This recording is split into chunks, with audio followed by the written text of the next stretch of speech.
A Congolese government delegation had already arrived in Uganda, although there was no clear indication of when the talks would resume due to the late arrival of the M23 rebels.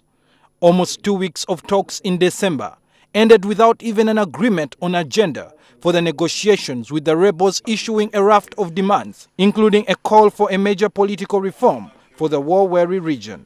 This halted the talks till today, as both parties consulted further. Despite some points of contention, I am confident that the peace talks are going to be resuming.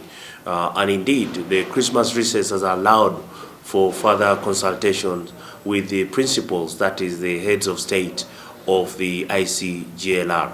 The M23 Rebel group, while addressing journalists yesterday, threatened to pull out of the peace talks with the Democratic Republic of Congo government unless the President Joseph Kabila signs a ceasefire agreement. If Kinshasa continues to refuse to sign the ceasefire, the M23 first is going to ask the delegation to return in DRC. And we are waiting. We are going to wait the time who is going to say that they are ready to sign the ceasefire. The rebels, largely from the ethnic Tutsi community, staged a lightning advance in November through DRC's mineral-rich and unstable east, raising fears of a widespread conflict and humanitarian emergency. The UN then issued sanctions on the political leaders of the M23 group amid fears that it would derail the peace talks mediated by Uganda and other regional leaders.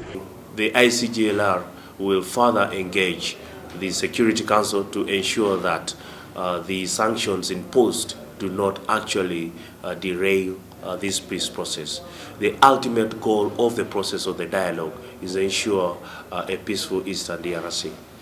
The talks are the latest in several bids to end a long-running conflict that has forced hundreds of thousands of people in the war-torn Eastern DRC from their homes. Uganda is hosting the talks despite UN accusation that it alongside Rwanda have backed the fighters, claims that both countries have strongly denied.